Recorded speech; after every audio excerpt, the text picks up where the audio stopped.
contribute to the continuation of your own problems.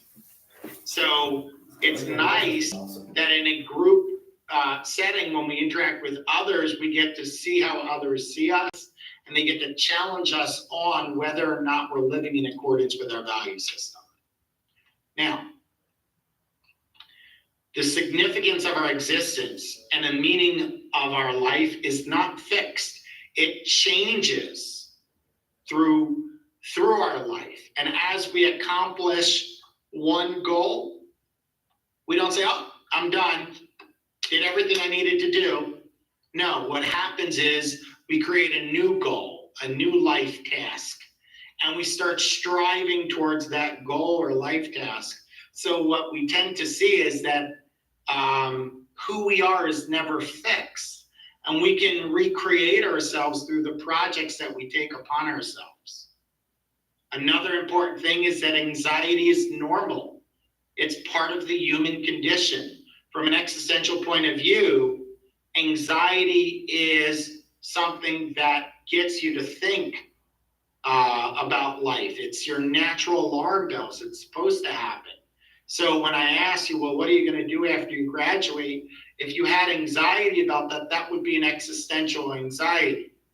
Now, another form of anxiety comes from death. So death, thought, accessibility, or mortality salience. If I were to get people to think about the fact that they're going to die, everybody dies, that will provoke some really heavy feelings in your life. Now, there's a great book by Ernest Becker, who was he was a sociologist who wrote a book called The Denial of Death. And he talks about all the ways that because there's anxiety that comes from thinking about death, we do everything to not have to think about death. In fact, we don't even like to use the word death. If someone dies, what do we say? Oh, they passed away. They moved to the other world. We use all these different phrases not to even use the word death, because death, even though it's a basic part of the human condition, triggers anxiety. So, but it's important to understand that we understand our mortality, because that's going to put pressure for us to do things and make meaning of our life. If someone were to ask me what my greatest fear is, it's simple. My greatest fear is to die mediocre. Now, I am not considering myself a great person. I don't see that. I feel that I'm learned and I've accomplished a few things, but I don't believe I've yet reached my potential and fulfilled all my life goals. But I'm afraid to die mediocre or a life unfulfilled. So that is my deepest fear, right? For life to be cut short and not fulfill my mission. But that's normal. That's a normal thing. And I'm 40, so now I'm thinking about it more than when I was 20. When I was 20, I never thought about death. I thought about all the fun things that I wanted to do and all the traveling. But now that I'm 40, I'm like, okay, well, I have just about equal number of years in front of me as behind me. I'm at the midway point, according to lifespan theorists. So I better, press the gas so that I live a fulfilled life. Now, thinking about death could also provoke a sense of loneliness in people. So what's the goal of therapy? The main goal of therapy is to assist participants in accepting their freedom and to become the authors of their own life. We create our own destiny, and we are responsible for creating a good experience. It's interesting. I have family, and I have one family member in particular and I'll say they so that no one can deduce who I'm talking about, but they're always negative, and they're always looking for bad things to happen. And they're always saying all the things that they cannot do. And while they're doing that, they're giving up on living a happy life. They're yielding their power, because when they say, oh, this never works out or this is happening, well, then they quit trying to do something about it.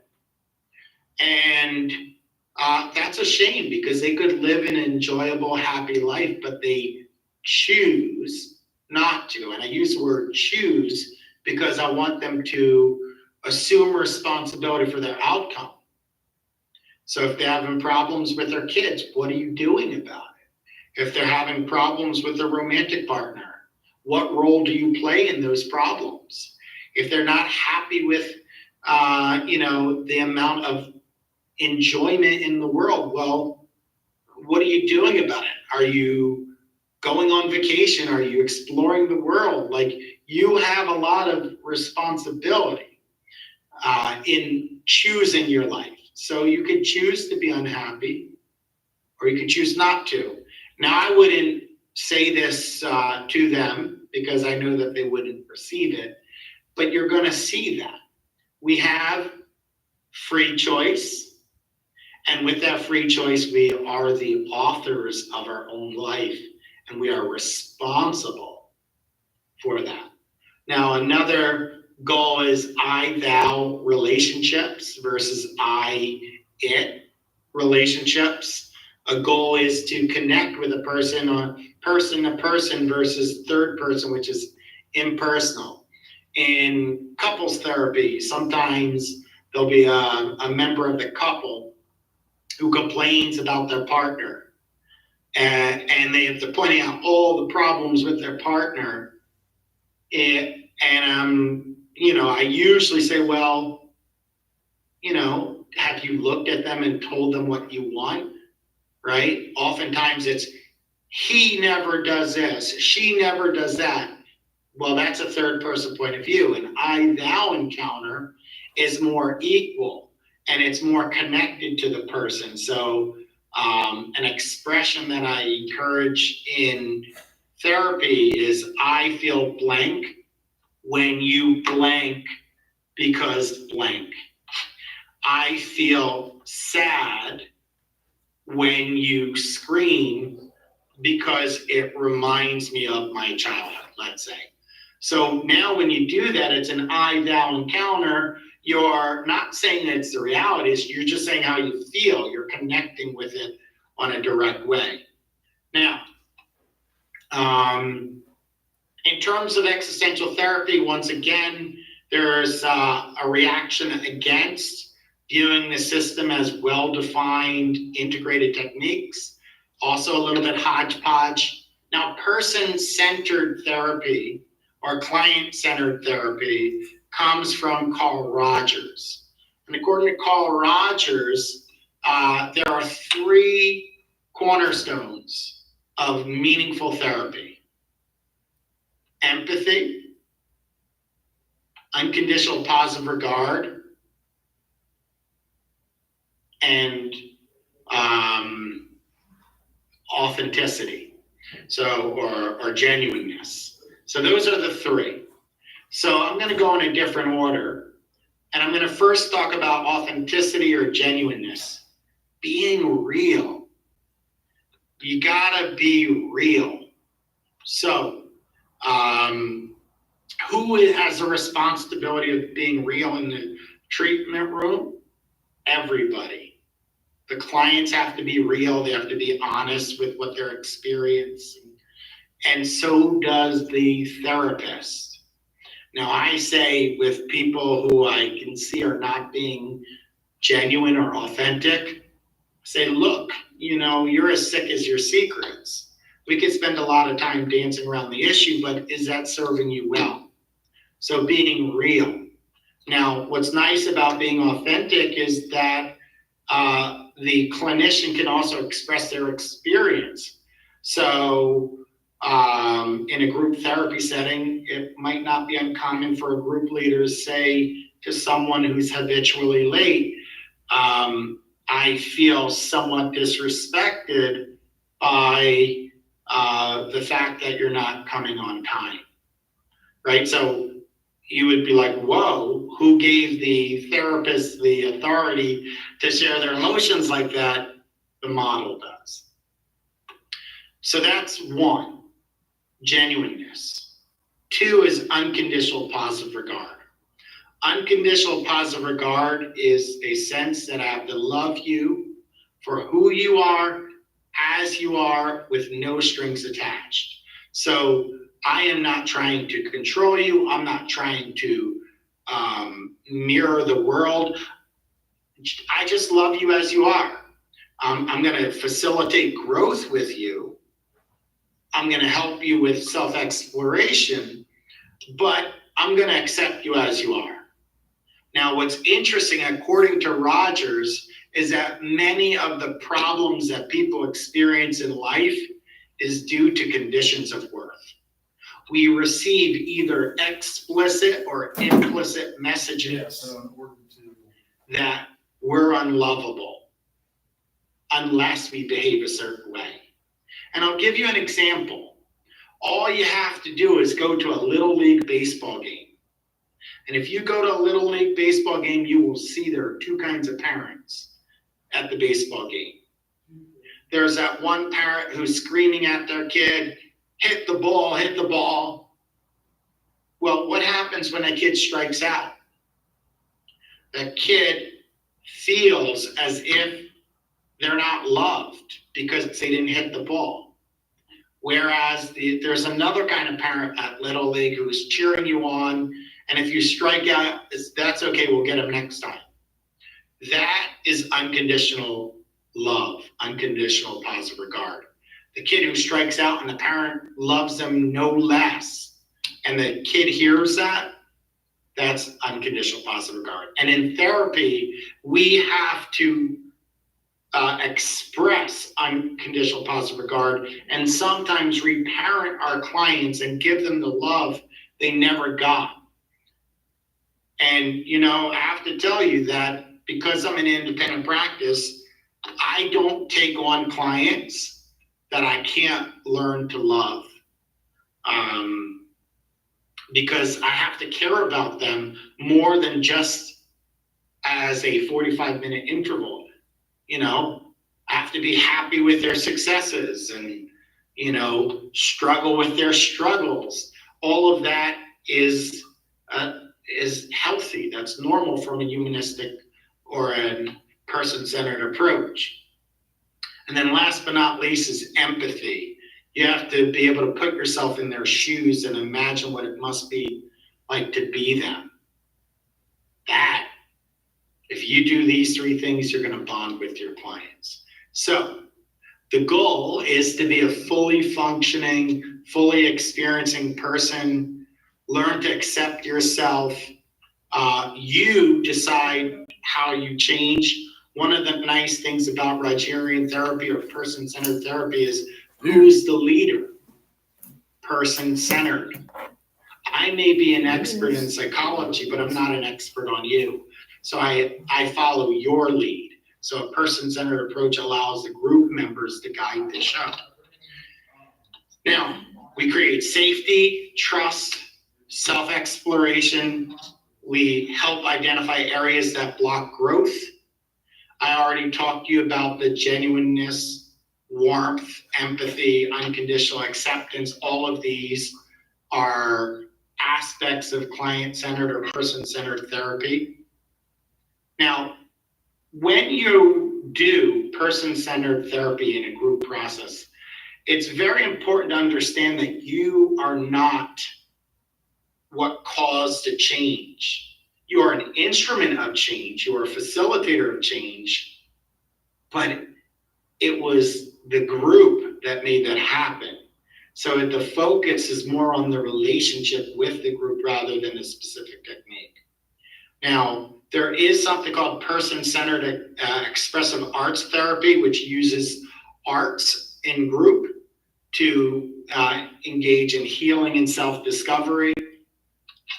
Now let's move to Gestalt. So Gestalt is an approach that focuses on here and now, what you're experiencing, any unfinished business you have, and there is an emphasis on choice and responsibility. Now, the originators of Gestalt therapy were Fritz Perls and his wife. So they developed this model. So there is a focus on the therapist's presence, being authentic, as we said, gentleness, self-expression as a therapist, and building a sense of trust.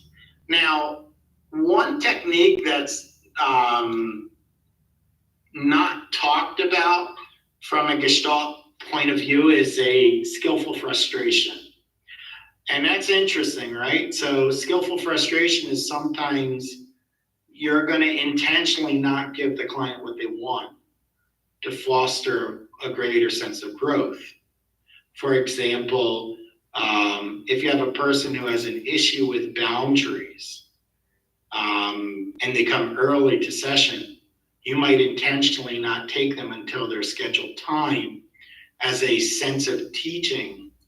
We start at a certain time, we end at a certain time to teach a sense of boundaries and containment. Now that might frustrate them, but it's done with a purpose. Now, leaders from a Gestalt point of view focus on tinkering or experimenting with things, trying to explore rather than a direct intervention. We do pay attention to feelings, thought, body, sensations, and actions as pathways to understand what's going on. From a Gestalt point of view, you might ask the person, what are you feeling right now? And then you might ask them, well, where in your body are you carrying that? So those somatic experiences tell a story, especially with trauma. Somatic experience and trauma is incredibly important to talk about that. Now, psychodrama, I referenced this in a previous lecture as well, but now members are exploring decision-making through role-playing, enacting situations, and you might have the protagonist, the antagonist, and the audience, and each are offering feedback to the individuals after the experience. You might act out past experience, present experience, or anticipating life experiences to help you cope or plan what you want to do. But role-playing the past, because most group therapies are present to future focused. When you role-play the past, there's a purpose for it. And the purpose is to try and assign a new meaning or new perspective on your past so that you can get a release or a catharsis. Now, psychodrama also fosters creativity within the individual, creates a sense of group and community, and builds a culture. Now, if you use a psychodramatic method, you're going to have a more active role or a director role. So the group leader is the director. So as I said, think about this as you have a protagonist who is the lead figure in the play or the movie. You have an antagonist, whoever is the source of conflict. You have the audience, and then you have the director giving guidance on how to act things out. Now, so that's psychodrama. Let's shift gears to cognitive behavioral approach. And it's important for me to impress upon you that cognitive behavioral therapy, similar to psychoanalytic perspectives, has many different branches. So if you were to think about psychoanalytic perspective, you had classic Freudian therapy, and then you had ego psychologists, you had object relations psychologists and whatnot. Well, when we talk about what is cognitive behavioral therapy, I'm going to encourage you to refer to it as cognitive behavioral therapies, with an S on it, plural. Now, I'm going to define it, then I'm going to take you on a history lesson with it. Cognitive behavioral therapy focuses on how your thoughts drive your behaviors. Thoughts impact your actions.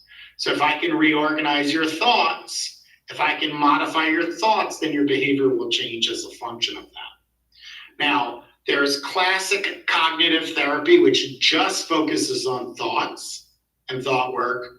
There's classic behavioral therapy, which just focuses on do this, do that, reinforcement, punishment.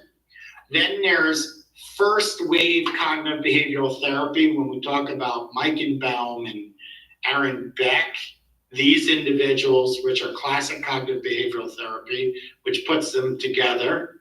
Then you have Albert Ellis, which is REBT, Rational Emotive Behavioral Therapy. Rational Emotive Behavioral Therapy is considered a second wave cognitive behavioral therapy.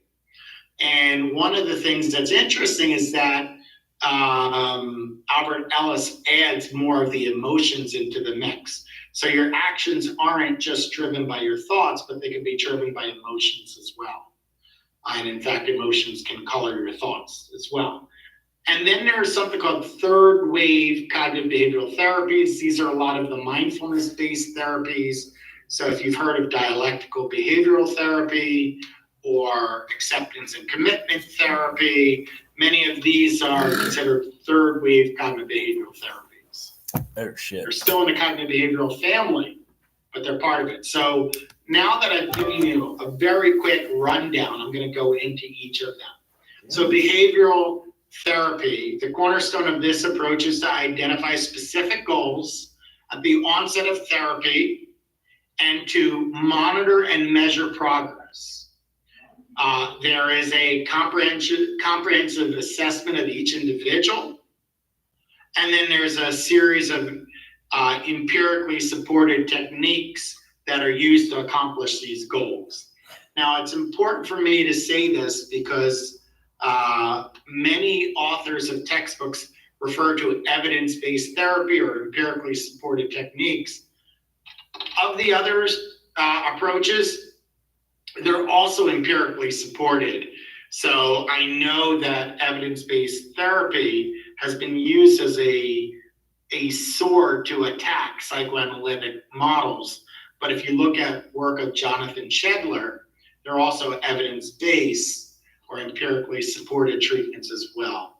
So, but nevertheless, this is where it comes up in the lecture, so I'm bringing it up. All right, so behavioral therapy. So the members and the therapist collectively establish treatment goals that are concrete, measurable, and objective. You may have heard of the term SMART goals: specific, measurable, attainable, realistic, and time sensitive. SMART goals. So that comes from a behavioral approach. Leaders tend to be more active and directive. They tend to be more problem solving, saying do this, do that. From a behavioral point of view, some techniques include relaxation exercises, behavioral rehearsal, coaching, guided practice, cognitive restructuring, and systematic desensitization. Now, cognitive therapy focuses on automatic thoughts, which are knee-jerk interpretations, and cognitive restructuring, which is trying to reorganize your thoughts. So at the basis of CBT is an understanding is that we all can get things wrong. We can all draw incorrect conclusions. And sometimes we do have a tendency to have false or self-defeating thoughts that interfere with us reaching our potential. And I'll give you an example. So if you're in a group setting and a person says, you know, I'm a failure, it could be useful to be like, well, what evidence do you have that you're a failure? And then say, well, I'd like to offer some counter evidence. I don't see you the same way. And then maybe in a group setting, say, how about other people? Do you see person X this way? So you can challenge these self-defeating thoughts and attempt to develop healthier thoughts. Group leaders include or combine empathy and sensitivity with their techniques to build that relationship. They're present-centered, more psychoeducational. They tend to be more time limited, whereas psychoanalytic tends to be more long-term. And there is a use in teaching behavioral skills as well as Socratic reasoning. So asking questions to help people think about what they are thinking is useful. Now, I already talked to you about REBT, Rational Emotive Behavioral Therapy. This is Albert Ellis. So we have self-defeating thoughts, which results in these emotional disturbances or vice versa, and behavioral disorders. So correcting the dysfunctional belief from external sources is useful. Now, so REBT practitioners unconditionally accept their members of their group and they teach them to unconditionally accept one another. That's very similar to person-centered therapy. And then REBT used a whole host of different techniques and models. So choice theories. Choice theory, this is more William Glasser, reality therapy. So choice theory is the underlying philosophy of reality therapy. So we all have responsibility and choice. No matter how tough things are, we still have a choice in the matter. So, and everyone is motivated for change. So you're going to change when you realize your current behavior doesn't get you what you want, or you're going to change your behavior when you realize other behaviors might get you closer to what you want. So when we talk about reality therapy, the goal is to help people find better ways to meet their need for survival, love, belonging, power, freedom, and fun. So all of these basic needs people have. So there's an involvement with and concern for all the group members that's demonstrated by the group leader throughout the whole group.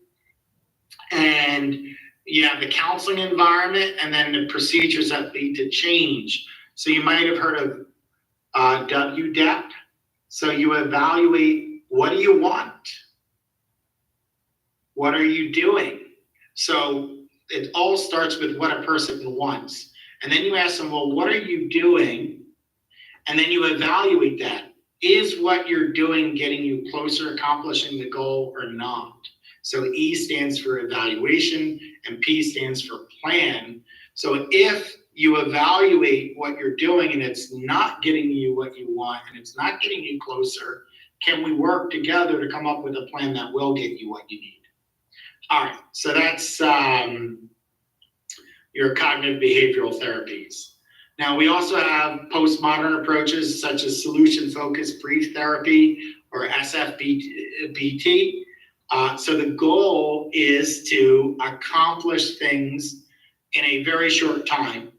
The shortest group therapy that I've done was 6 sessions.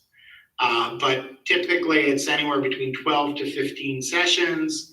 And instead of talking about problems, we want to talk about creating solutions. So it's very solution oriented, and you quickly have to shift away from the problem to a solution. Okay, what are you doing about it? What are your goals? What do you want? How do you want to change this? So you're always forcing the change or the focus on the solution rather than the problem. Solution-focused therapy tends to be collaborative in nature, so the group and the group leader work together. It's very important to keep people on the solution track rather than a problem track. So you're going to shift focus. So if they revert back to the problem, you say, okay, let's put us back on track.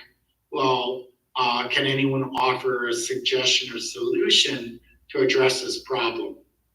Now, so techniques used in solution-focused brief therapy, as well as other techniques, include questions about pre-therapy change. That question sounds like this. Have you done anything to address the problem between scheduling the appointment and being here today?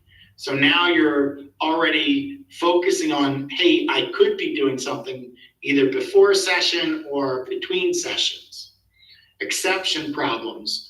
Tell me what it was like before the problem emerged, and trying to draw attention to before this was an issue, how did you live your life? Miracle question. This question sounds like this.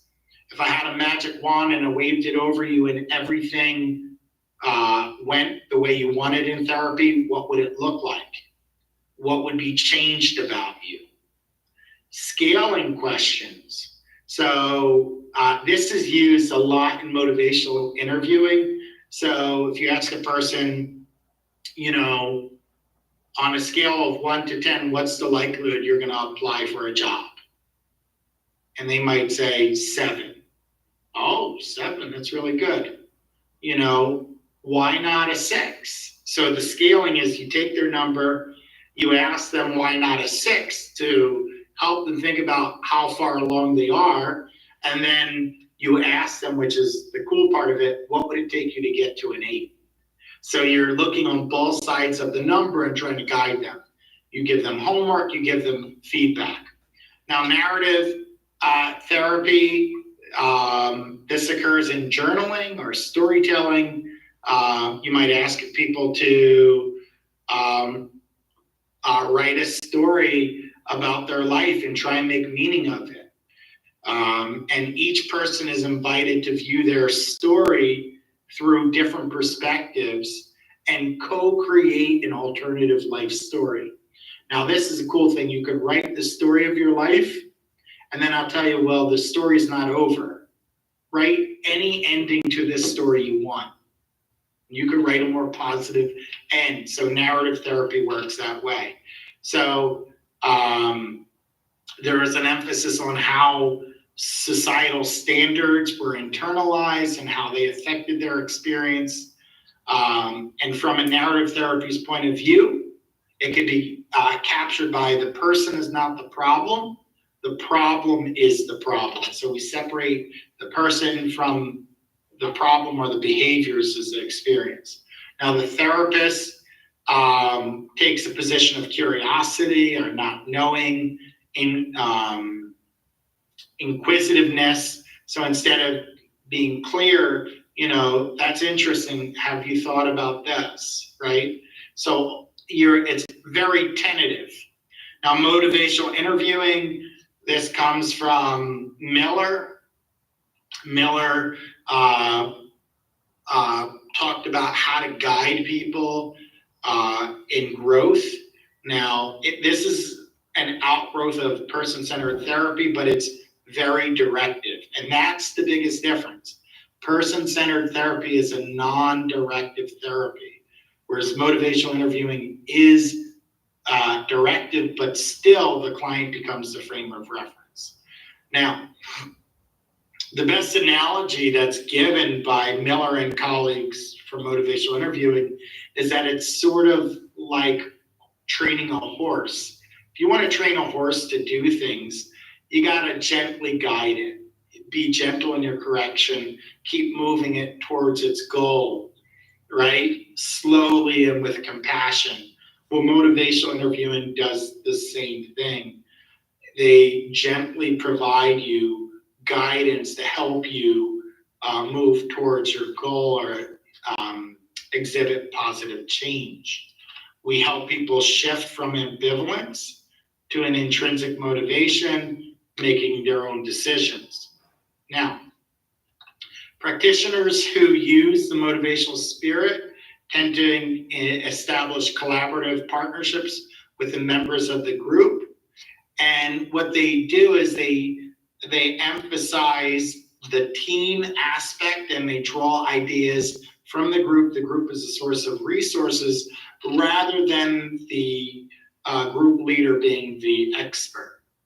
A phenomenological approach is applied. What this means is subjective reality is reality. We allow you to experience your narrative or your version of reality without attacking it. And motivational interviewing has found tremendous support across many different cultures. Last but not least, feminist therapy. Feminist therapy it focuses on issues of diversity, sexism, and really understanding how society props up and reinforces gender issues. So, one group task in a feminist therapy might be to understand gender role, socialization.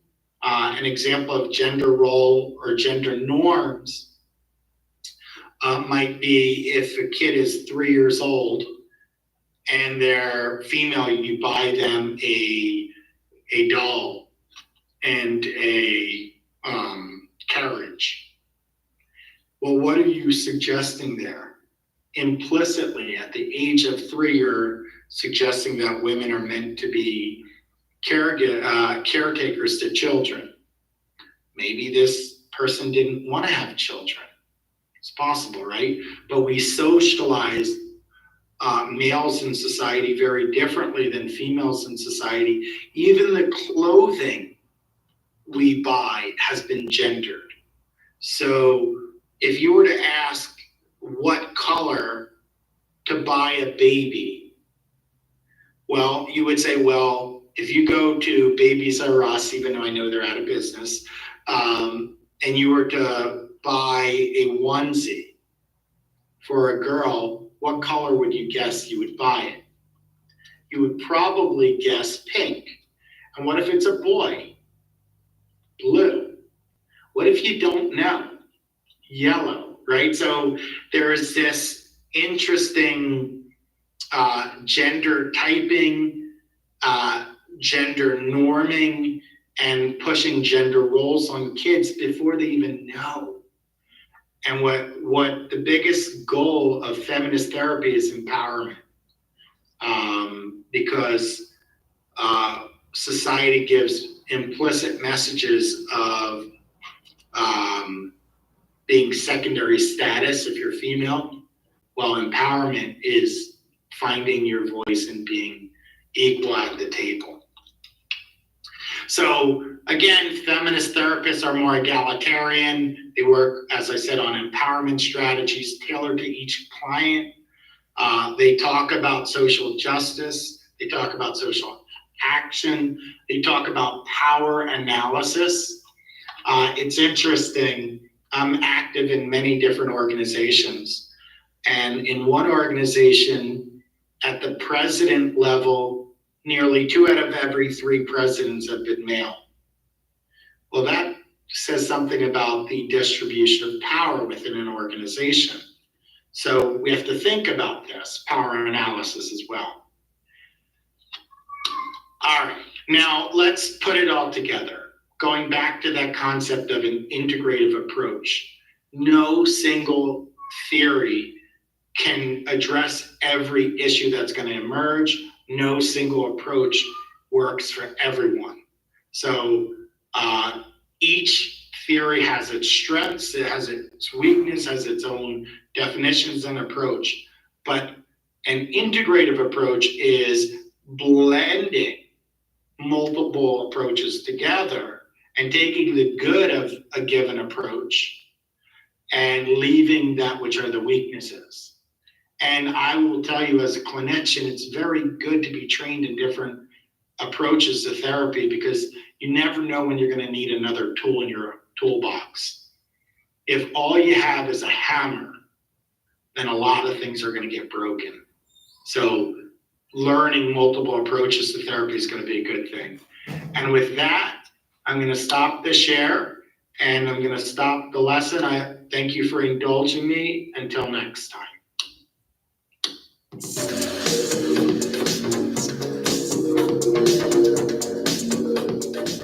Cliff Bar is made with organic oats. You're made for the climb. The most important ingredient is you.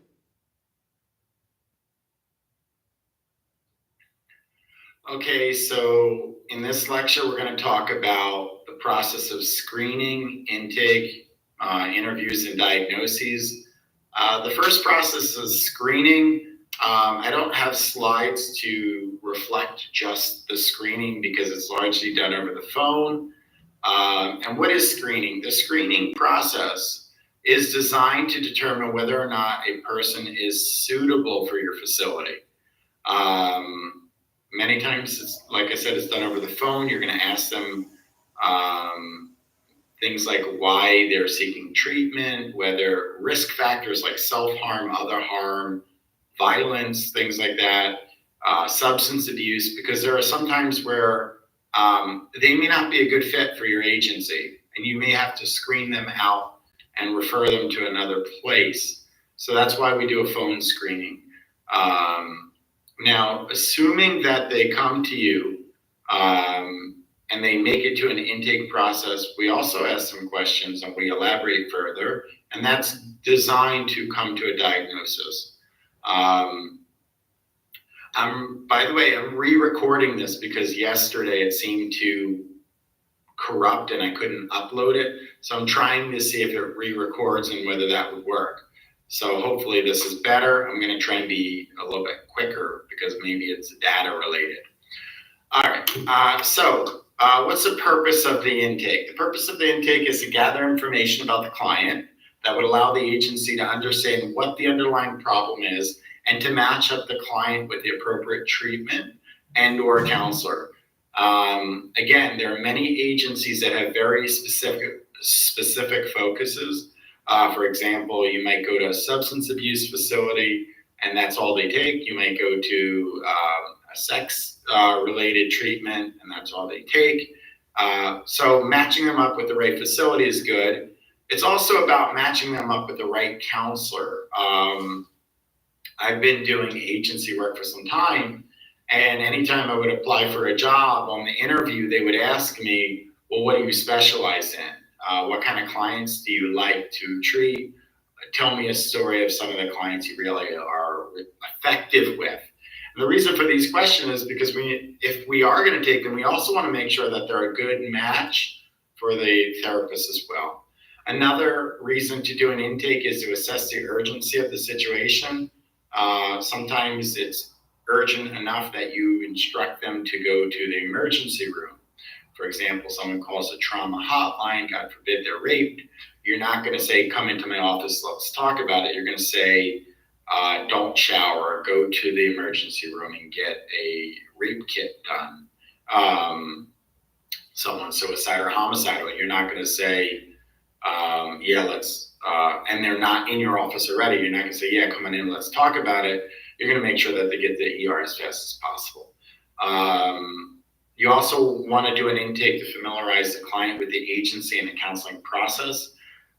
They go over a series of forms. I spend about 10-15 minutes just having them sign forms so that they know their expectations and treatment.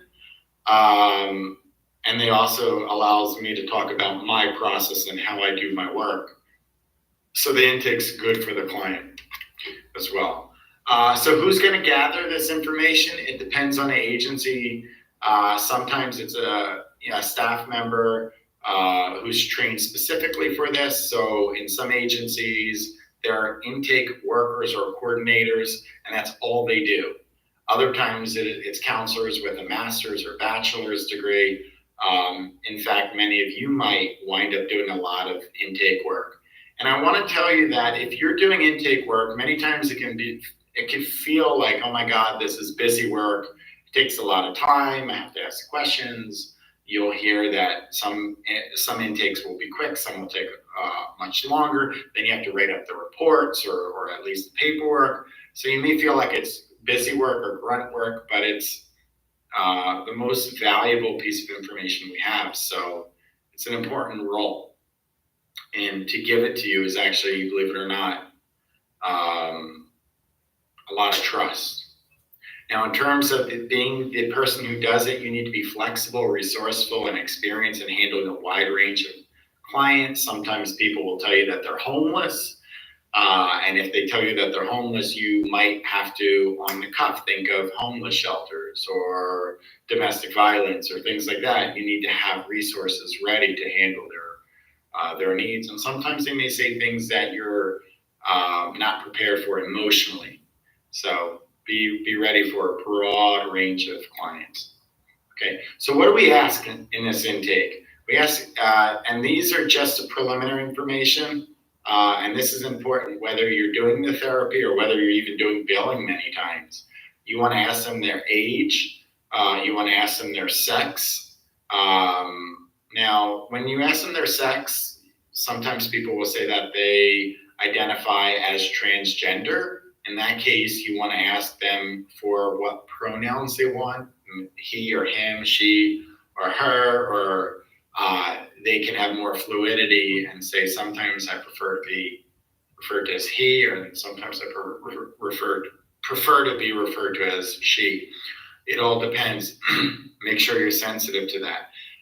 Race, this is really race and ethnicity. We're going to ask, are you white, black, Hispanic, Asian, Pacific Islander? You get the idea. Marital status, single, married, divorced, separated, widowed, and so forth. Area of residence, you want to know where they live. This is important. And all of this is just a preliminary sketch. After gathering the preliminary information, you want to start gathering information related to the problem. So we start with the presenting problem. Many agencies, you'll hear this referred to as the chief complaint. And I like to ask, well, what brings you in? What brings you into therapy today? And then they start talking. And this, you want to spend some time letting them talk and talk and talk, because they're trying to unpack a lot of pain. And if you treat them as a checklist of questions, they're gonna feel it. You're gonna ask them how long it's been going on, any treatment history, family of origin, mom, dad, brother, sister, guardians, and so forth, educational history, highest education, left back. You're going to ask them whether there was truancy, suspensions, favorite subjects, etc. Employment history, gaps of employment, medical history and relationship. And then you want to get some collateral contacts. Now, collateral contacts are important, particularly in the cases of crisis. If a person is at risk, themselves or other, or you can't reach them, having collateral contacts is important. And that's other people that are in their life that you could reach out to. Get a release before you do though. All right, so there are different kinds of questionnaire, structured or unstructured questionnaires.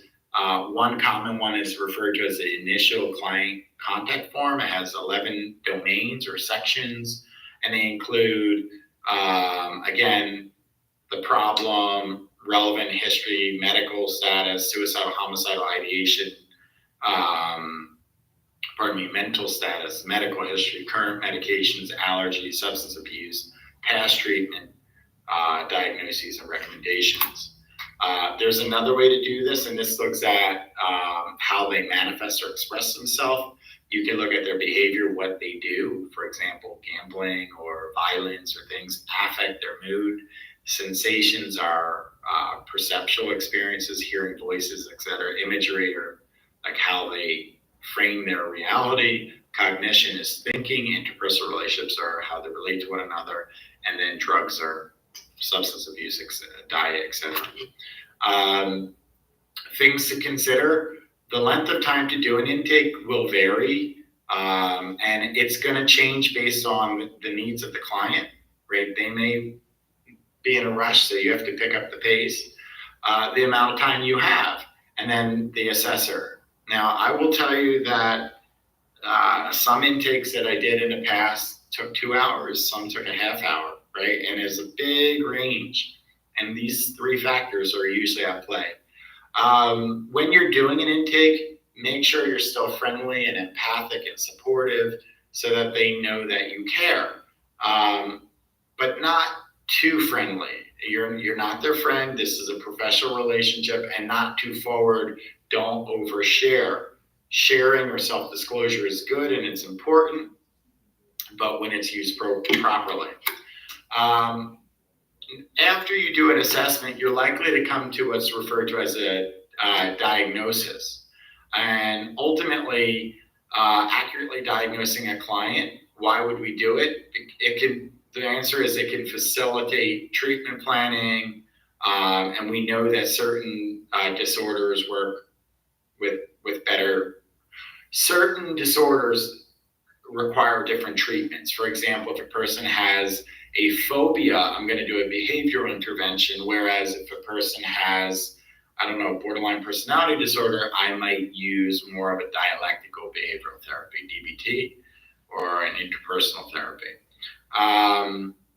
You also want to put the client's concerns in the diagnostic context, understand the environment, and that plays a role. That plays a role in how fast the treatment will work. People in really challenging, stressful environments usually struggle to make progress quicker. Another reason to use diagnosis is that if you work in a treatment team, we're all using the same language. So the social worker, psychologist, psychiatrist will all know if I say this person is diagnosed with obsessive compulsive disorder, we're all using the same language. All right, let's continue. Now, what happens if the client leaves? Having a diagnosis is useful because if they go to another agency, the next therapist is likely to send you a release of information. They're going to want your documents. And having that diagnosis is very, very helpful. Other reasons are agency-wide. The agency has a certain role in the community. They might serve, like, again, a substance abuse facility. Hey guys, so when doing your work and the diagnosis here, we at Lighthouse did make it so folks would get diagnosed and add the group into that. And I'll go over that in a PowerPoint next week, but there's a lot of stuff with that. That's all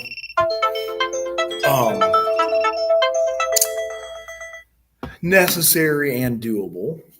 So, and remember the assignment with aa.org and the meetings. A lot of them you can find here. We can jump into an online one quickly in order to watch.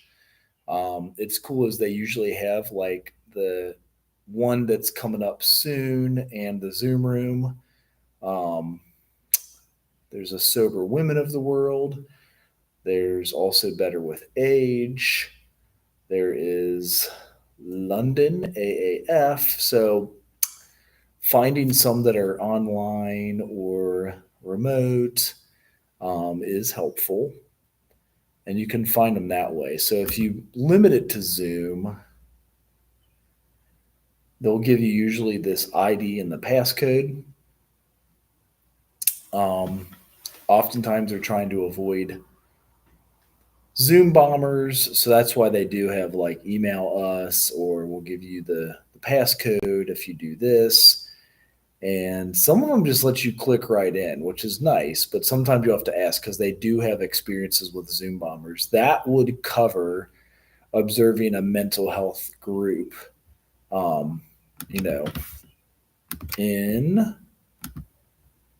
in recovery. Yes, it would be nice if you found like a real mental health agency. So I get that too. Do make sure it's an open meeting. So that's also important. A lot of times they'll just have you introduce yourself and you can say that you're observing it for class like this.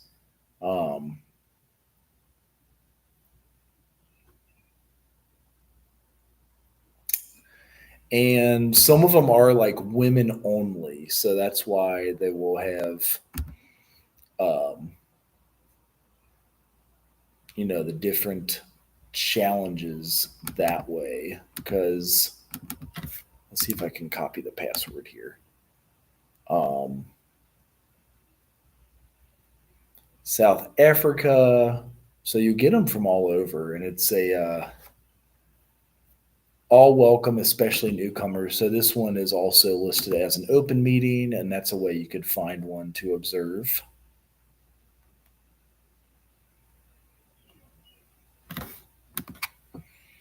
And some have that password and some of them don't. Let's see if this works. Oh, I can see it here. So 072-981. So you can see what observing the meeting would look like, and you answer at the end of the syllabus.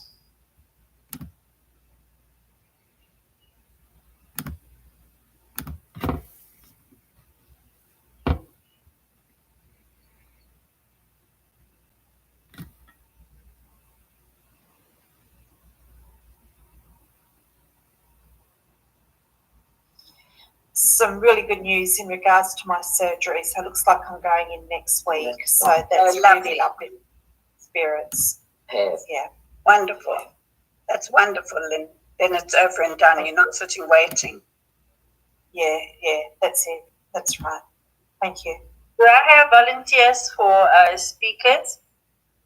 Do I have a volunteer for chapter 5? I can't actually see the You mean whole readers? screen. Yeah, Yeah, readers, sorry, how it readers. works, etc. Sorry, I meant to read it. Yeah, so chapter 5, how it works. Nikki, okay, thank you. A reader for the traditions, 12 traditions. Do I have a volunteer? Sure. Aljo? No problem. Okay, then Shirley, you can do the promises. Is that okay? Thank you, my love. Would love to. Thank you.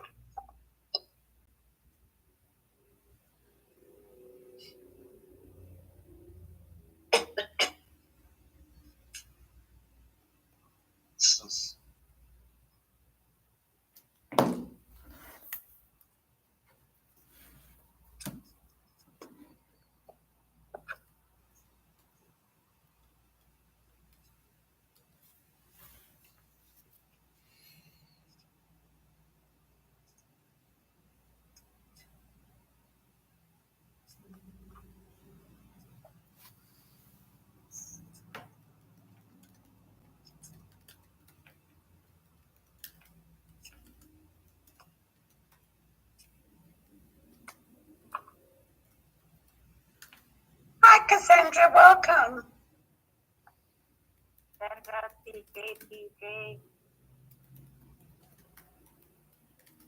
Hi, Sally. Hi, Cassandra. How are you? I'm alright. Just had a rough. Had a rough what? Oh, sorry, love. Hi, CJ. Hello, Sally. How are you, PJ? Are you well? I've been thinking about you last few days. I'm so glad to see you. Oh, thank you, Trix. Thank you, and you. Is that your little short person barking? It's my dog, yeah. Yes.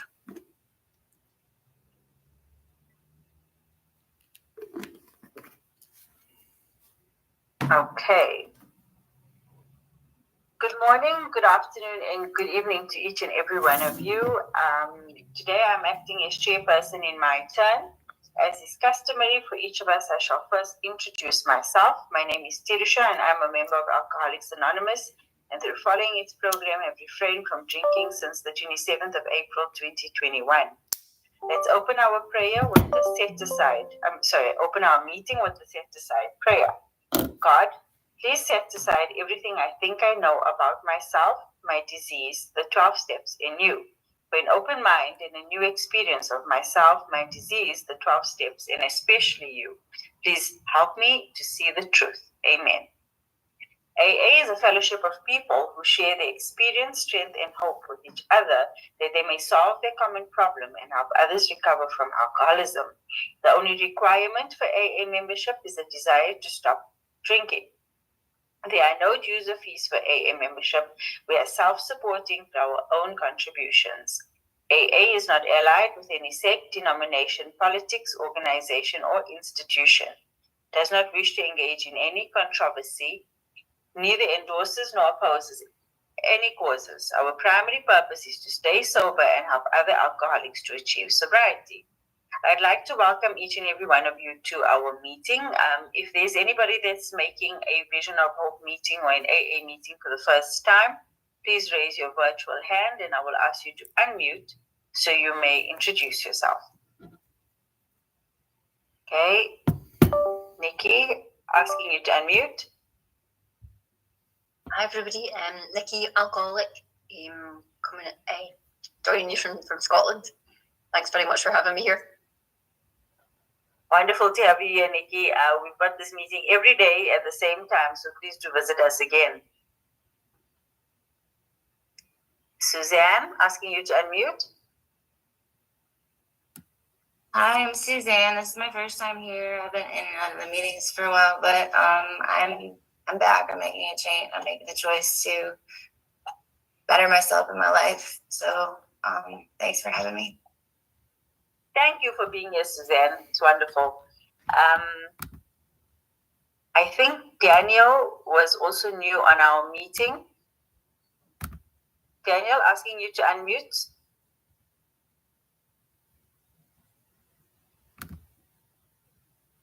Now, can you hear me? Yes. Hello, good morning. Daniel, and this is my first time to the meeting. I live in the States in Georgia. And as I said, I'm grateful, so grateful to be sober for 31 years. And I'm here to be of service to the alcoholic. And thank you for having me. Wow, thank you, Daniel. Thanks for being here with us in Vision of Hope. And Lynn, asking you to unmute. Yes, good evening. My name is Lynn. I'm an alcoholic, and this is my second time at this meeting. I got so much out of this last night, and I'm just having a lot of trouble sleeping. So it's really lovely to be back here again. Thank you. Welcome, Lynn, and we're happy to have you here on Vision of Hope. Thank you. Okay, Myra, asking you to unmute. Hi, everyone. Hi, family. My name is Myra L. I live in Clarkston, Georgia, and I am here to support one of my village members, and that's Miss Deborah T. So happy to be here. Wonderful to have you here, Myra. Okay. This is an open speaker meeting. Everyone will be muted except for the speaker. You may unmute if you wish to share or comment after the speaker has finished.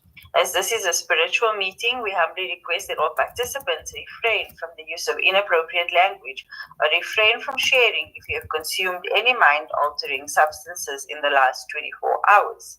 Zoom bombers sometimes disrupt our meeting. If this occurs, please do not leave the meeting as we will promptly remove them.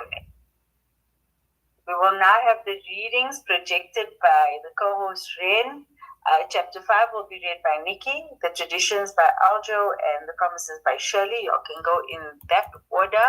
I will ask you to unmute, and then you may start. Over and again, Nikki, alcoholic. Chapter 5, how it works. Rarely have we seen a person fail who has thoroughly followed our path. Those who do not recover are people who cannot or will not completely give themselves to this simple program. Usually men and women who are constitutionally incapable of being honest with themselves. There are such unfortunates. They are not at fault. They seem to have been born that way. They are naturally incapable of grasping and developing a manner of living which demands rigorous honesty. Their challenges are less, and their chances are less than average. There are those too who suffer from grave emotional and mental disorders, but many of them do recover if they have the capacity to be honest. Our stories disclose in a general way what we used to be like, what happened, and what we're like now. If you have decided that you want what we have and are willing to go to any lengths to get it, then you are ready to take certain steps. Some of these we bought. We thought we could find an easier, softer way, but we could not. With all the earnestness at our command, we beg of you to be fearless and thorough from the very start. Some of us have tried to hold on to our old ideas and the result was nil until we let go absolutely. Remember that we deal with alcohol, cunning, baffling, and powerful. Without help, it's too much for us. But there is one who has all power. That one is God. May you find him now. Half measures availed us nothing. We stood at the turning point. We asked his protection and care with complete abandon. Here are the steps we took, which are suggested as a programme of recovery. 1. We admitted we were powerless over alcohol, that our lives had become unmanageable. 2. Came to believe in a power greater than ourselves could restore us to sanity. 3. Made a decision to turn our will and our lives over to the care of God as we understood him. 4. Made a searching and fearless moral inventory of ourselves. 5. Admitted to God, to ourselves, and to another human being the exact nature of our wrongs. 6. We're entirely ready to have God remove all these defects of character. 7. Humbly asked him to remove our shortcomings. 8. Made a list of all people we had harmed and became willing to make amends to them all. 9. Made direct amends to such people wherever possible, except when to do so would injure them or others. 10. Continued to take personal inventory, and when we were wrong, promptly admitted it. 11. Sought through prayer and meditation to improve our conscious contact with God as we understood him, praying only for knowledge of his will for us and the power to carry that out. 12. Having had a spiritual awakening as a result of these steps, we tried to carry this message to alcoholics and to practice these principles in all our affairs. Many of us exclaimed, "What an order, I can't go through with it." Do not be discouraged. No one among us has been able to maintain anything like perfect adherence to these principles. We are not saints. The point is that we're willing to grow along spiritual lines. The principles we have set down are guides to progress. We claim spiritual progress rather than spiritual perfection.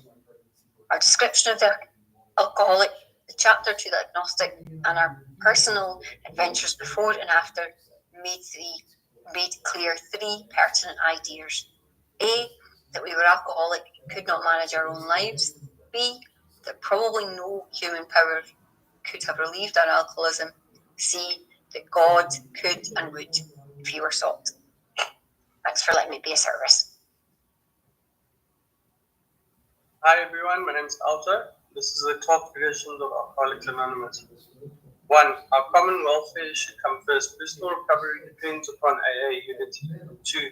For our group purpose, there is but one ultimate authority, loving God as he may express himself in our group conscience. Our leaders are both trusted servants, they do not govern. 3. The only requirement for AA membership is a desire to stop drinking. 4. Each group should be autonomous except in the matters affecting other groups or AA as a whole. 5. Each group has but one primary purpose, to carry its message to the alcoholic who still suffers. 6. An AA group would never endorse, finance, or lend the AA name to any related facility or outside enterprise. There's problems of money, property, and prestige divert us from our primary purpose. 7. AA. Every AA group ought to be fully self-supporting, declining outside contribution. 8. Alcoholics Anonymous should remain forever non-professional, but our service centers may employ special workers. 9. AA as such would never be organized, but we may create service boards or committees directly responsible to those they serve. 10. Alcoholics Anonymous has no opinion on outside issues since the AA name would never be drawn into public controversy. 11. Our public relations policy is based on attraction rather than promotion. We need always maintain personal anonymity at the level of press, radio, and films. 12. Anonymity is the spiritual foundation of all our traditions, ever reminding us to place principles before personalities. Thanks. Hi everybody, Shirley Alcoholic. The AA promises, if we are painstaking about this phase of our development, we will be amazed before we are halfway through. We are going to know a new freedom and a new happiness. We will not regret the past, nor wish to shut the door on it. We will comprehend the word serenity, and we will know peace. No matter how far down the scale we have gone, we will see how our experience can benefit others. That feeling of uselessness and self-pity will disappear. We will lose interest in selfish things and gain interest in our fellows. Self-seeking will slip away. Our whole attitude and outlook upon life will change. Fear of people and of economic insecurity will leave us. We will intuitively know how to handle situations which used to baffle us. We will suddenly realize that God is doing for us what we could not do for ourselves. Are these extravagant promises? We think not. They are being fulfilled among us, sometimes quickly, sometimes slowly. They will always materialize if we work for them. Thanks for letting me be of service. I'd like to thank our three readers, Nikki, Aljo, and Shirley, and thank you, Ren, for projecting the readings. In keeping with our third tradition, which states that the only requirement for AA membership is a desire to stop drinking, we ask that all who participate confine their discussion to their problem with alcohol. In conducting the meeting, I wish to remind you that whatever is said at this meeting, either by myself or any other speaker, expresses our individual opinion. We do not speak for AA as a whole, and you are free to agree or disagree with anything that cannot be reconciled with what is in the AA Big Book. I'd like to briefly introduce the Big Book. The first 164 pages of this book outlines the AA 12-step program, which needs to be read word for word with a sponsor. The remainder of the book are short stories of people like you and I who suffer from this disease, and their stories will give you hope. And you know what I read when I started reading the stories at the back of this book was, you know, people who were struggling the way I was, and by following this program, how their lives had improved tremendously. So please get yourself a copy if you don't have a copy. Okay, so I'd like to introduce our speaker. We have Deborah T. from Florida, who will be sharing her experience, strength, and hope with us here on Vision of Hope. Thank you, Deborah, for making time for us here on Vision of Hope. You have approximately 30 to 35 minutes to share your story. I'm now asking you to unmute, and the floor is yours. Hi, everybody. I'm Deborah, and I'm alcoholic. I'm nervous, but I'm truly grateful to God as I understand God and Alcoholics Anonymous for my life today. Sober life. My sobriety date is December 4, 2015. And my home group is a phenomenon called Sisters in Sobriety that meets 6 days a week. A place that I believe in which I am beginning to grow emotionally. Finally, after in my 9th year. And for that I am grateful. And Myra, thank you for coming. Okay, so I don't do this often. So Narasha, I want to thank Narasha and Seishan, who have been inviting me for years. And I've been giving all kinds of excuses, right? But no good reason. And it's so funny that just yesterday I was reminded by working with a sponsee, with another woman, a fellow traveler, that we tried to carry the message. That's what it says. And I've had a spiritual awakening as a result of this God-given program. Steps, the traditions, and what little I know of the concepts. And so, yeah. So for me, it started many years ago when I was a child. I don't know what they gave us. I'm sure they gave us all sorts of things as a child that I wasn't aware had alcohol in it for, because many things had alcohol and still do that was used medicinally. And, but I do remember my first drink that was hard liquor because I used to always volunteer to help out when there were parties in the home. I would help out with cleaning up. And what was this stuff? This magic elixir that seemed to change the adults' moods, right? And make them relax and not worry. And those mean adults became actually nice and friendly, And so I started draining those bottles very young. And I remember though, when my grandfather gave me a shot of something we called high wine, which was pure, probably over 100 proof. Something made, I'm from Guyana, a small country in South America, the tip of South America. And this was made by the Amerindians of my country. And I took a sip of that thing. And honey, all my inhibitions just floated away. I thought I didn't know how to do this because I don't have much experience, but the big book does say in how it works that we share in a general way what we used to be like, what happened, and what we are like now. So what I was like is I was full of fear as a little girl. I was daring and fearful at the same time. So I wasn't the most obedient child that did everything, but I sure did tell on everyone because I had this knack for telling on myself when my father asked. And so I would tell on all my sisters. And I'm not sure why I did that or even why I'm sharing it now. But I believe that our parents try to instill good, strong values in us, humanitarian values.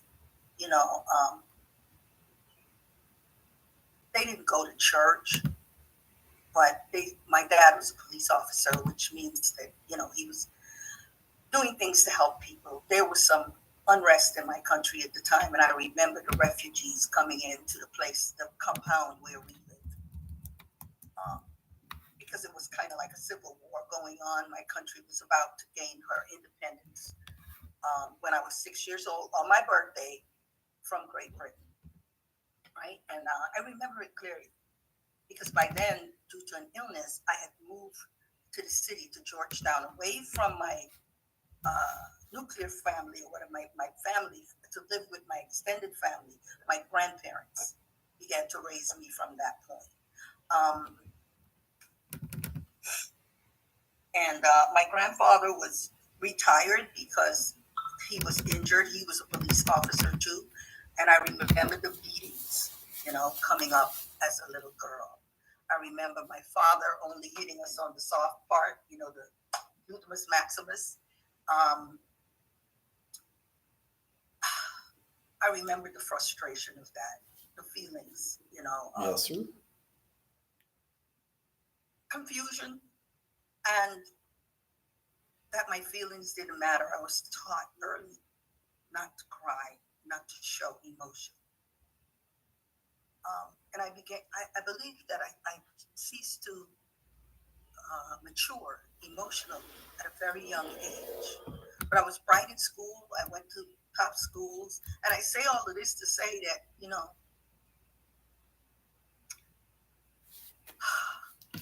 I'm a real alcoholic. I may not be a pure alcoholic, but I'm a real alcoholic. And very early on, alcohol became my master. So by the time I moved to the United States, I was almost 13 years old. And I remember when I got my first job. Before that, I remember being in high school. And what time did I start speaking? About 3 minutes ago, 4 minutes ago. I'm trying to time myself. I'll say I started at 2:15. I remember I was about 15, 14. I don't know how old I was, 14 or 15. I would steal liquor, hard liquor from my parents. And I liked scotch. They drank scotch, and that's what I wanted to drink.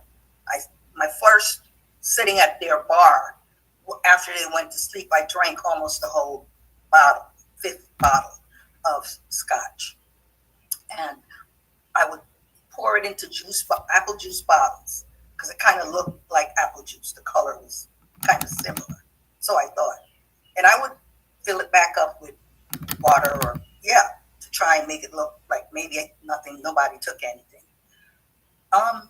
But I used to say I never stole alcohol, or I never hid my alcohol. See, the thing is, I was able to lie to myself and believe my own lies because of this disease that centers in the mind called alcoholism.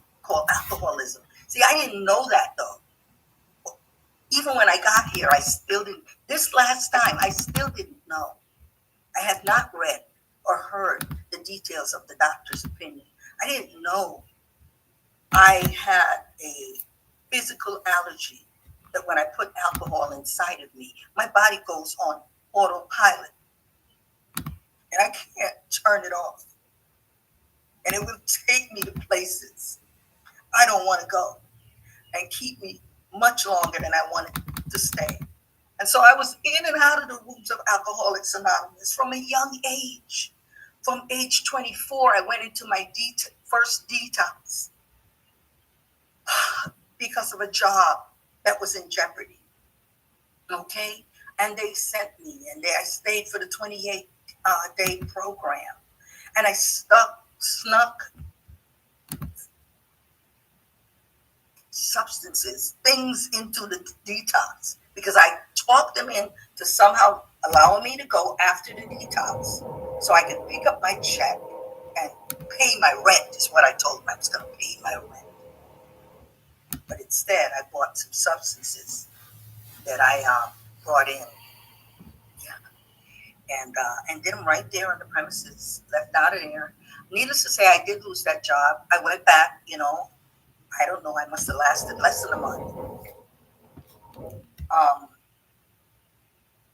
And that my life went on like that. I would manage to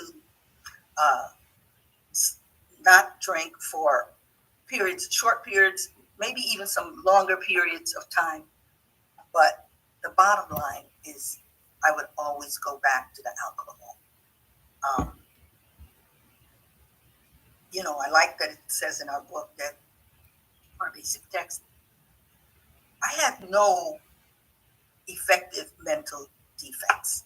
I could not recall into my memory the last debacle. You know what I'm saying? The last time. Remember when you did this the last time? Remember you ended up in jail? Remember you ended up in a fight with 2 black eyes? Do you remember you broke out the window? Do you remember you woke up in a strange place and with a strange face and you didn't know how you got there? Remember? I couldn't remember. It wasn't strong enough, even if I remembered. Then the insane idea that I could drink. And I chased that illusion into the gates. Just like it says in the book, into the gates of insanity. And thank God I'm still alive today. In the end, I remember acting as if I was attempting to commit suicide, but I was really just trying to get off the streets. Because that was the kind of alcoholic I had become. Alcohol mixing with other stuff. I could not stay at home. When I was 21, I had my oldest daughter. I began to have children at that age, but there were years in between. It was 7 years before I had my second, and then maybe 5 before I had my third, and then another 7 before I had my fourth daughter. but I couldn't take care of them. No matter how much I wanted to be a useful, loving, kind, thoughtful, respectful person, I can only be and do what alcohol would allow me to be. It was that simple. Alcohol had become my master. I couldn't imagine myself with it, living with it anymore. And I couldn't imagine myself without it. I'd become dependent on alcohol. I mean, like I said, it gave me all the courage I needed. I was able to say what I wanted to say, exactly what I thought about you, I could tell you. And I don't care how big you were, I was willing to fight. It usually meant I got beat up a lot in my active years. I got beat up and beat down a lot being out there. And I would still go back for more. Alcohol kicked my behind, and I kept coming back for more. I kept getting up and coming back for more. So, I don't know if you guys can still hear me. I had like a phone call try to come in. I should really, let me just turn off the Bluetooth on that so it doesn't. Sorry about that.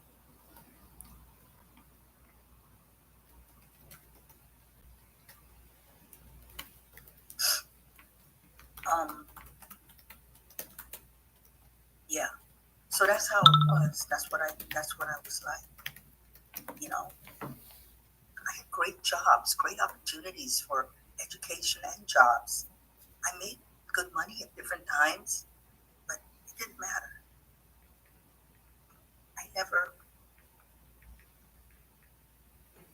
I never could have anything to show for it at the end of the day. You know what I mean? Because I would trade it all. And in the end, I traded every single value that I didn't really even have a chance to start developing yet. Everything that I believed in or valued went out the window in exchange for alcohol and the drugs, the strong sedatives that I used, you know, so that I wouldn't be hungover the next morning and I could make it to work. Right? In my case, it was strong crack cocaine. Okay? So, but I won't get into details. So what happened? What happened this time is I had gone from being suicidal to doing, you know, slowly committing suicide, doing things that were harming me and others around me, that my children, my mom and dad. When I think about the painful look on their faces and how they would shake their heads, they just didn't understand because they drank. My mom was a drinker until she became diabetic, and then she stopped.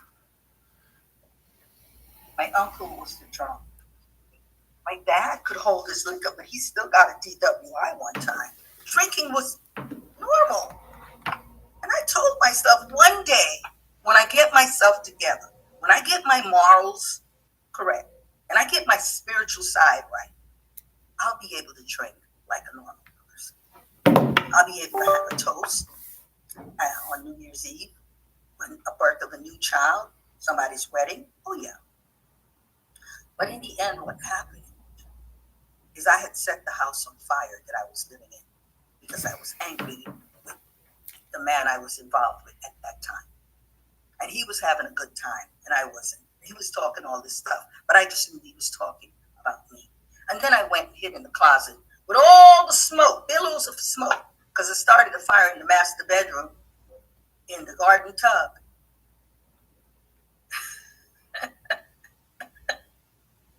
And then turned the water on the fire. And so it was billows of smoke. And there I was hiding in the closet. That's what happened to me. Yeah. Almost. And when I looked at how the fire, once they came, listen, with the people that were in that house, I'm lucky to be sitting with you. They were all different types of drug addicts and alcoholics, and they were not calling 911. They didn't call 911. They put out the fire. And when I saw how the tub was scarred, I don't know at what point I looked at that tub and I saw how it had buckled and twisted and scarred and blackened in certain place spots. And that's the same tub I used to relax in. I looked at it and I felt, this thought came to my mind. That's what had become of your heart. That's what happened to you. And I said, I got on my knees and I said, God, don't let me die like this. A useless human being, no good to myself or anyone else. Because I remember the time that my youngest daughter was born in 1999 on January 1st. And I remember being out there again, another time out there, and forgetting her birthday, January 1st, and saying, God, you might as well just take me because I'm useless. But this time I asked God not to let me die this way.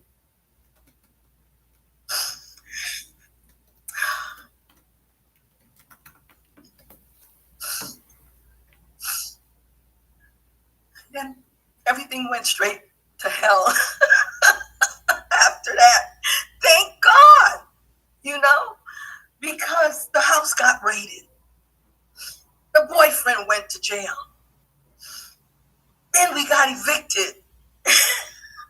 And everybody else that was in there, and we were out in the street. And I literally was living in the woods, and I got arrested.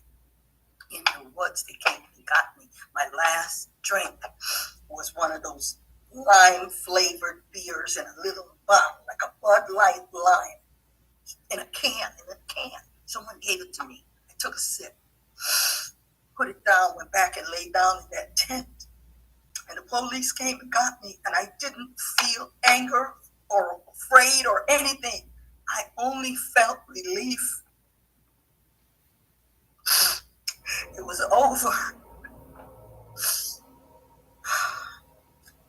And this is what happened, y'all. Alcoholics Anonymous came, and this time, NA didn't come. Narcotics Anonymous didn't come. The women didn't come. The men came in the jail. But this time it was AA. And it was always AA at first for me. I would always come in through AA and end up somewhere else. In a Christian program for 6 years, NA for 7, so on and so on. And I said to the women that came in, I said, look, I heard, I believe you. I know the program works, but it won't work for me because I tried before.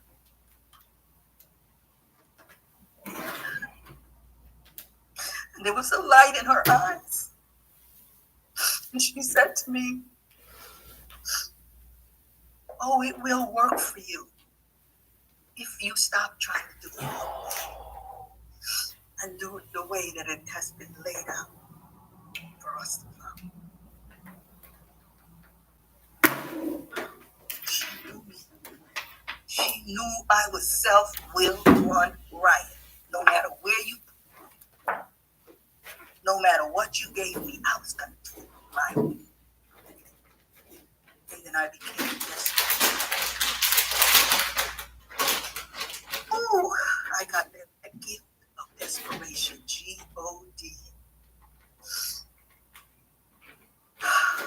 And I saw, I'm not going to get into the details of how, after I got out of jail, because I was locked up on June 29th, but I got out and started over on December 4th. When I got out in November, I was going, and then I thought I could experience alcohol through a rum cake. Okay, I had to start over. But I saw, through the literature, through coming to the meetings, through what I was hearing, the spirit, the power that pulls chronic alcoholics like me back from the gates of death. I saw that I was going to kill myself, and there was nothing I could do to stop myself, of myself, or by myself. I needed help, and I became willing to do whatever it took to get sober in this case. And I became willing to take direction. And I thank God, all of you that came before me and came after me, because I'm able to learn from everyone when I remember what I learned after I came here, that I'm powerless over alcohol, and my life is unmanageable by me. I needed a power greater than myself to solve off my drink problem, and I found out that these principles will solve all of my problems. The fellowship you offered, the friendship you offered me, the guidance you offered me. Anytime you come in a room, the Spirit of God, and I say God because that's what I call my higher power most of the time. And I'll use all the expressions in the big book too. Spirit of the universe, creative intelligence underlying the totality of all things. All of that. You know, God is all or not at all for me today. But for me, I can't sit here by myself. Who am I to sit here by myself and not give it away and tell you that this program, because in, as Nikki was reading, I heard her say that those who could not and would not, the only ones that do not recover, those who could not and would not do what? Give themselves this simple program. And the program in our literature, it says that is a set of principles. AA's 12 steps are a set of principles, and which when practiced as a way of life, and a day at a time of learning. I'm learning how to become the person that God created me to be. And it's you, all of you that are teaching me this, that it's okay to be me.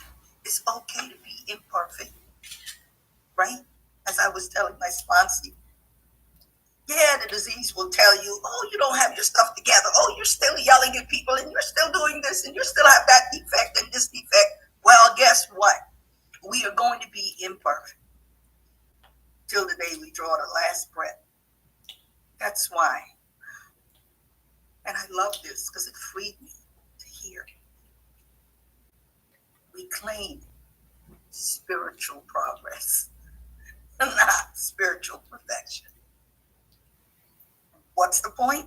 The point is that we're willing to grow along spiritual lines. So I keep learning. So I can keep learning.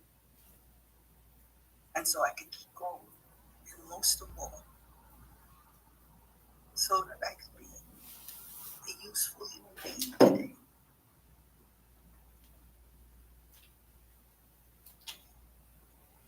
Alcoholics Anonymous actually answered my prayer. Today my life has purpose. All through AA, our primary purpose in today's daily reflection, all of it. My whole life is not AA, but AA certainly is making my life whole.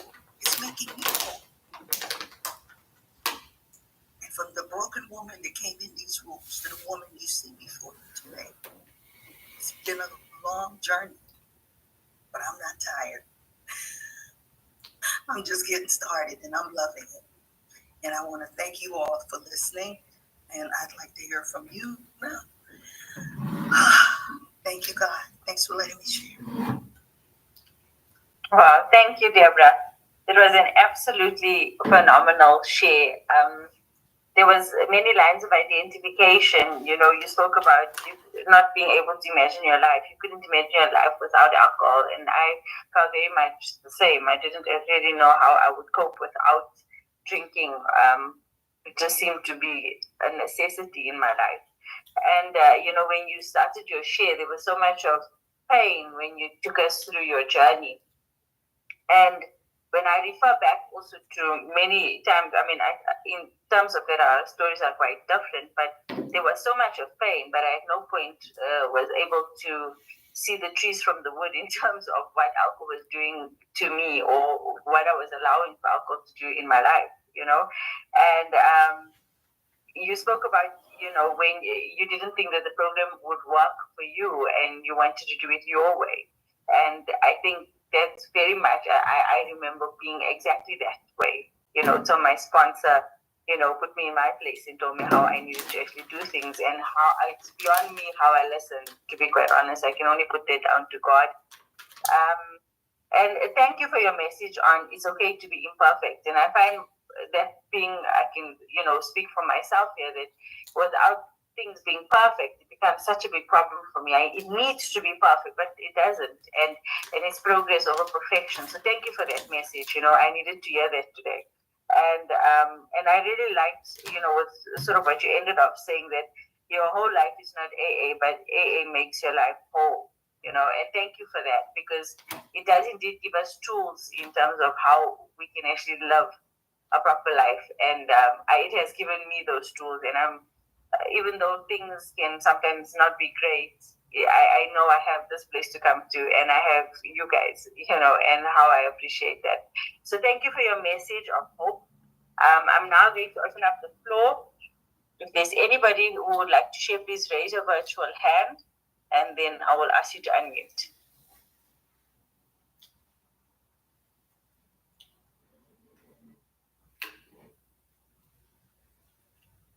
Guys, we have plenty of time.